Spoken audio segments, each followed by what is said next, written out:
Okay, back again. And I guess we didn't miss too much. Just the racing bolts right now.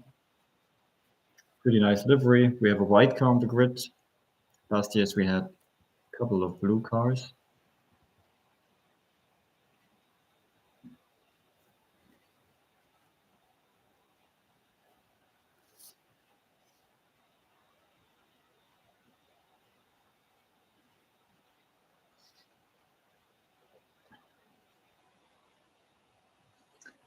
I mean, Racing Bulls is also quite interesting. They had their headquarters in Faenza in Italy, but moved their aerodynamic department from Bicester, UK, to Milton Keynes, so to the Red Bull campus. In Bicester, they had their own wind tunnel, but it was the only F1 wind tunnel which only had 50% models, so which is not state of the art. State of the art today is 60% models. So it was pretty outdated, pretty small facility. I've also been there a couple of times. I had friends there, working there. But it's a big step for them to move to the Milton Keynes campus and to be able to use Red Bull's tools there. And of course, you go out, you have a coffee, you have a lunch break together with the Red Bull guys, you talk to each other, and most of the performance of the car comes from aerodynamics. And so it's a good thing that they are on the same campus for the aerodynamic development.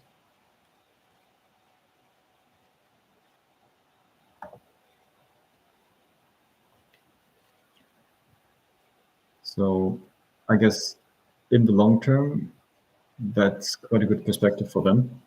The thing is just if your aerodynamic department and wind tunnel is in the UK and you build the car in Italy, it's never really ideal if you have everything different locations.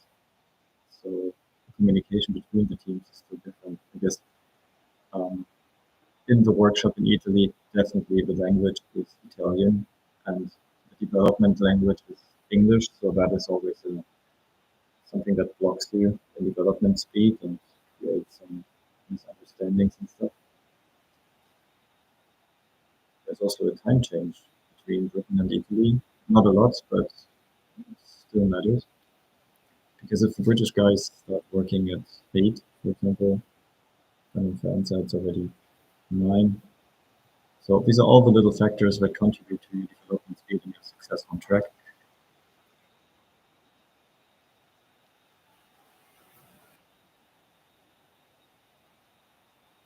Okay, so Toro Rosso has the best livery so far. But I also liked the Haas and Silverstone yesterday. I just didn't do a video about it because I was waiting for better pictures. The pictures were from pretty far away. I guess we can have a look at the details next week at testing.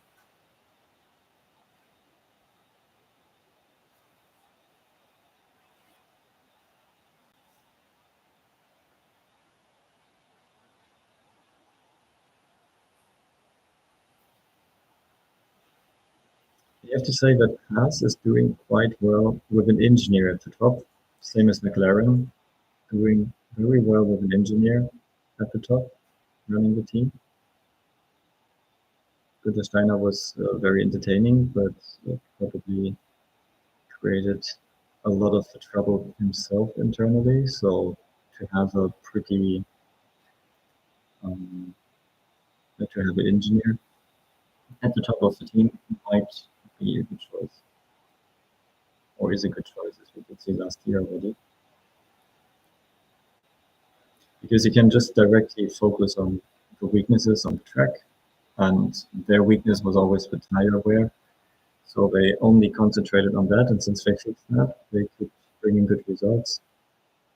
Saturday is not really that important. Important is if you can bring it home on Sunday, and if you're there, if someone else in front of you has a problem, and that's what they could do quite impressively. So very good. Haas is a very interesting structure because their development department used to be just an office in Dallara. So within Dallara, just one for rooms, one for offices. There was the Haas aerodynamic development. Then they assemble their car in Banbury in the UK. So they have British mechanics, but the CFD servers are in North Carolina, so that at least something of the car is being developed in America. These are quite a lot of things to juggle. And then Peter Steiner, for example, is from Italy, North Italy, but he lives in the US. But then he also has to speak to the guys in Banbury and flying back and forth. So it's not ideal. Like I said, it's always best to have everything in one place, and that's why the big teams do it that way. Now, the Haas development office is in Maranello at Ferrari.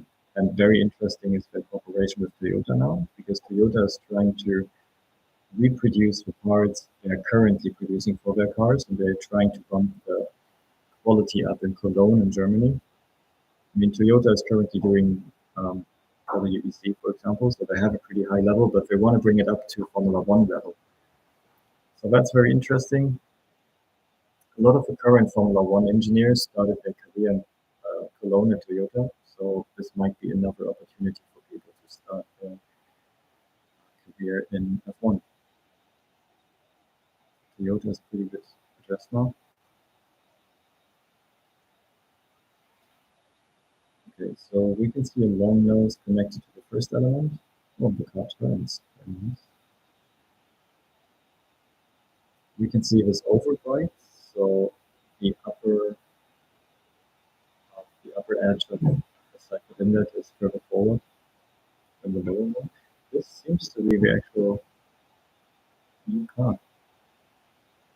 Is the side post, the rear wing and the nose look like that.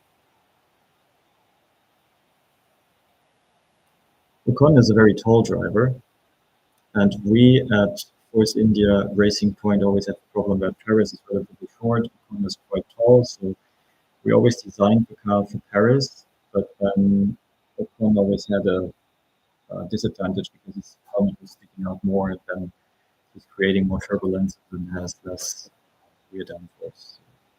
So disadvantage there. So it's always better if you have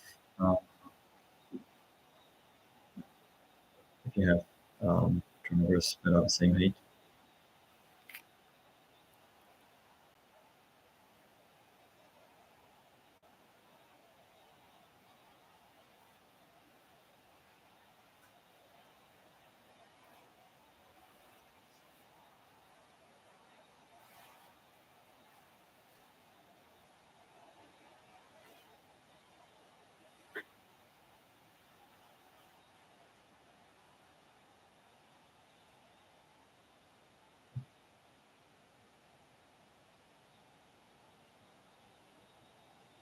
They're both very tall.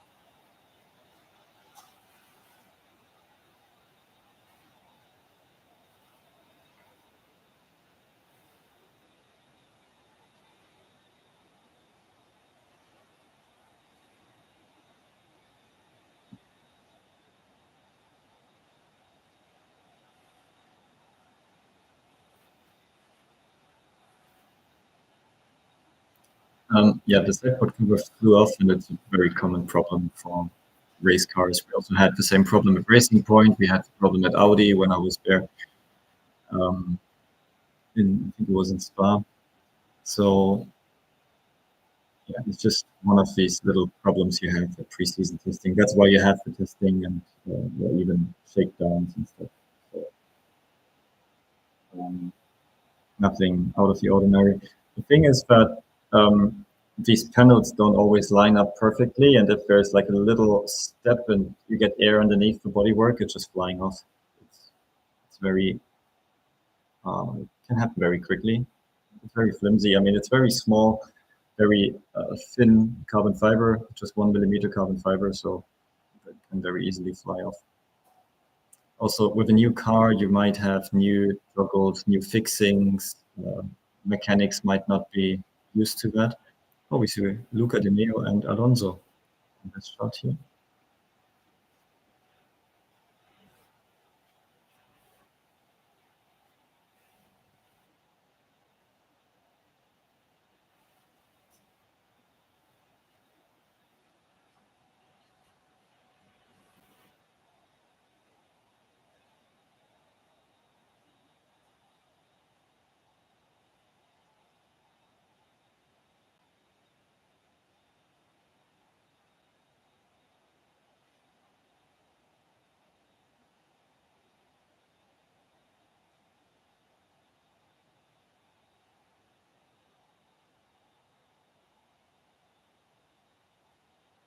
who's the best of one driver for you? What do you think out of all the great drivers we see here right now?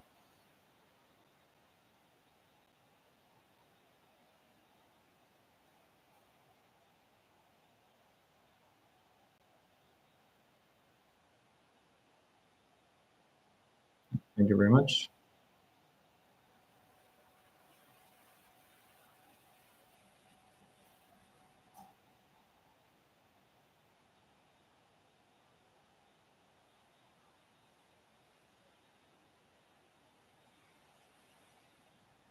Okay, Alpine. So what can we say about Alpine? Alpine just lost their engine. They had to admit after 10 years of this new hybrid formula that they're not able to make a competitive engine, which is really poor for a manufacturer.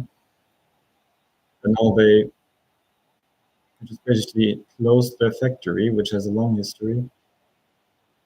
But on the other hand, they were never able to create a competitive engine. So from a management point of view, you can almost understand it because it's cheaper to get a Mercedes engine, which is more competitive. But on the other hand, what a bad image that is for a manufacturer if you can't be competitive. And Honda came in much later, and um, they won championships now.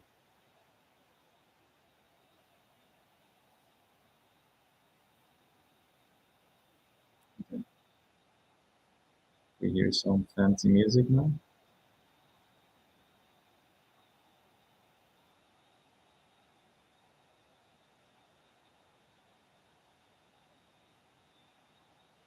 I mean, it's also France. They don't really lose their jobs. They just get assigned to anything else.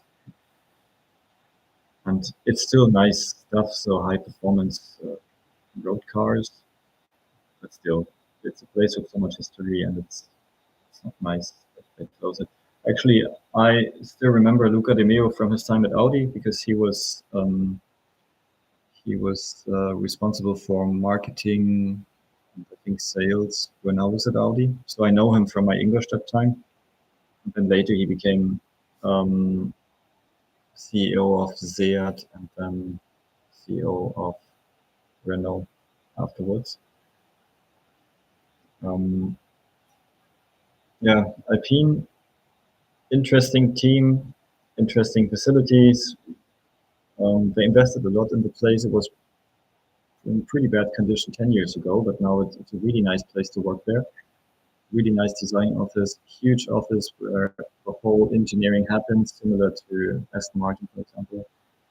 Um, I've been there last year a couple of times and have friends working there. And yeah, pretty much a nice place to work, but the problem is just the results on the track. It's a very good thing that Flavio came back in because Flavio is one of these old school hardcore managers, and I think they need that.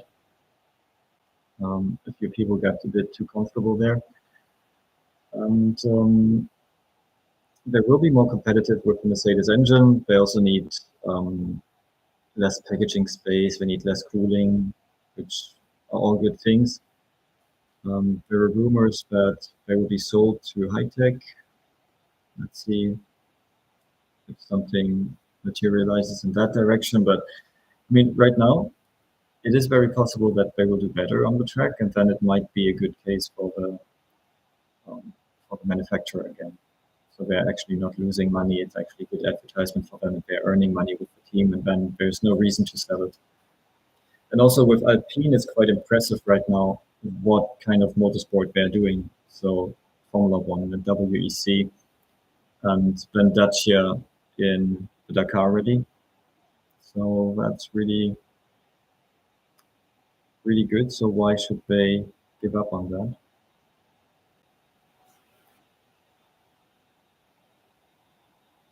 Now they can save a lot of cost to develop the engine for 2026. I mean, the bad thing is they already developed an engine for 2026, but they don't have to take the last development steps and then maintain it. But on the other hand, if you're a manufacturer in Formula One and then you had to admit that you were not able to produce a competitive engine, and now you ask another manufacturer to get an engine from them. It wouldn't be something that I would be comfortable with.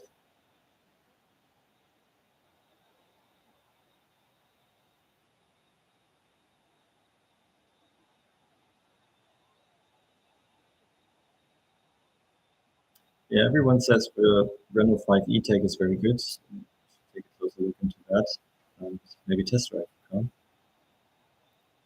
Hear a lot of good things about it.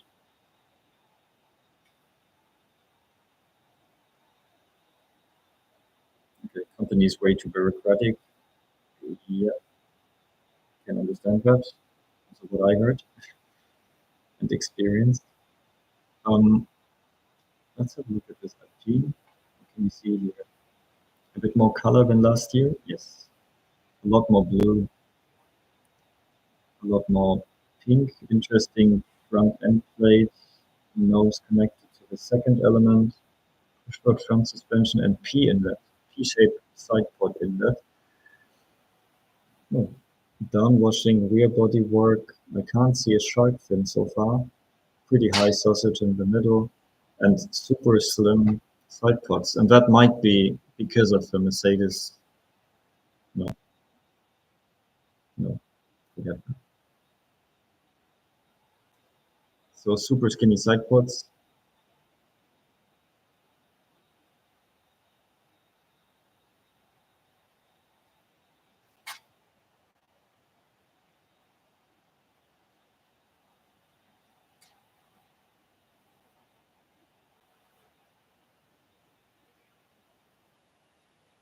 Just take the head off and show us.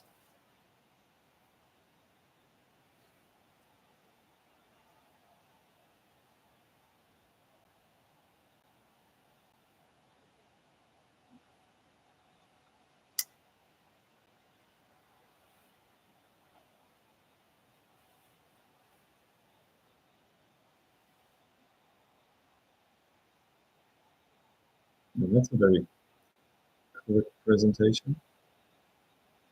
But nice, we saw what seems to be a real car, or maybe a real show car for this year.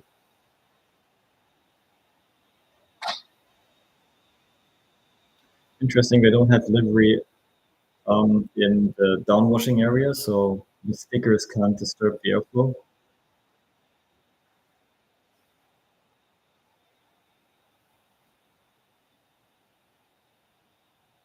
Mhm.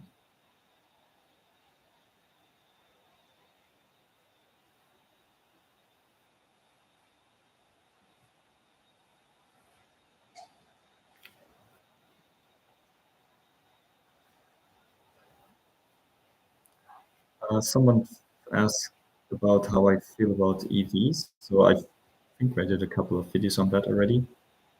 So during my time at Audi, I was developing combustion engine cars, hybrid cars, hydrogen cars, and also electric cars. Also test drove them on the test tracks there. And from a technical point of view, the electric ones are really the one you want.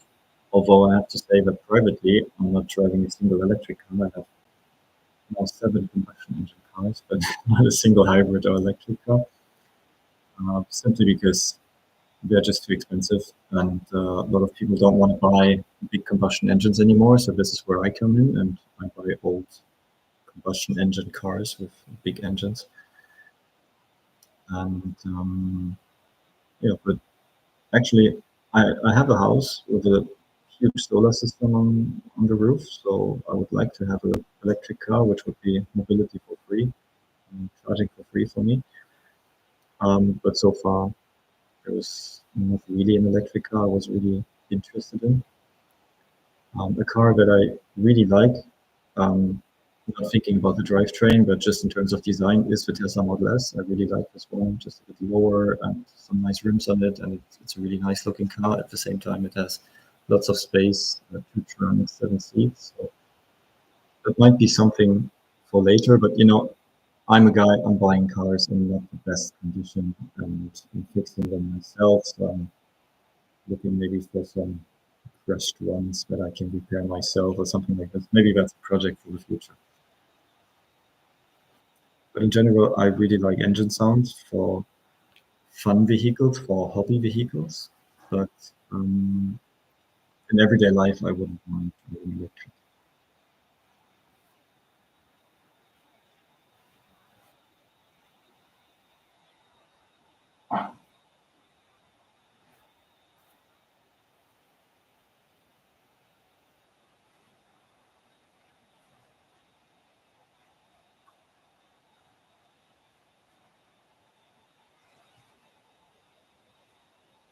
Okay, everybody is coming in now.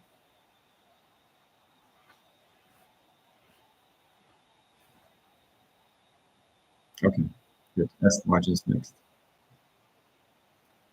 From them, I actually expect a real car because they also showed real cars in the past at their launches when other teams didn't. And also they're really transparent, so they give you some great insights and show you some really interesting things. So let's see. Adrian Newey will be with them. Didn't have any impact on this car, won't have much impact this year. I'll just try to help them, but his focus will be mostly on next year, and I think he's coming in April or March.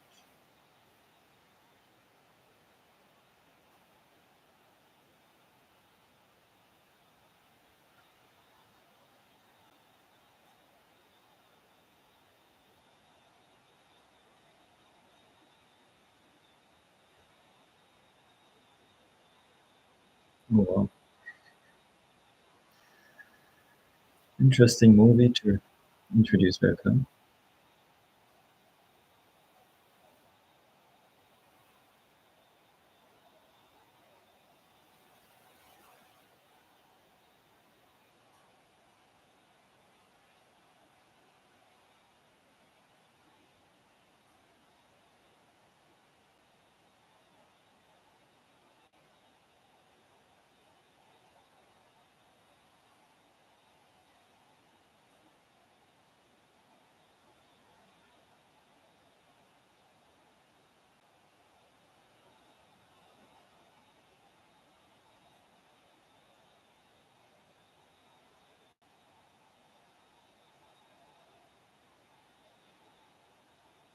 Okay. Nice way just appear between the fans.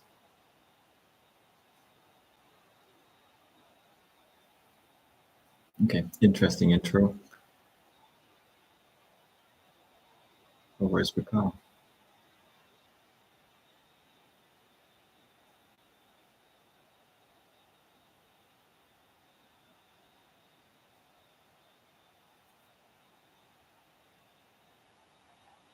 Oh, they also introduced very well program.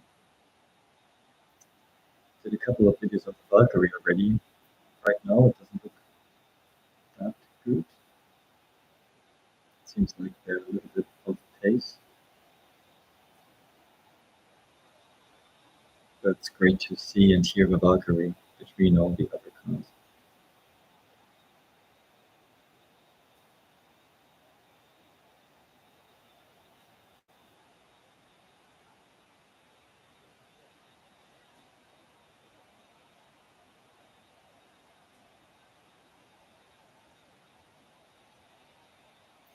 Basically, it turns into an amazing brand. And this is what Stroll is doing to brands. He's turning them into something amazing. But the stock price doesn't really look good right now.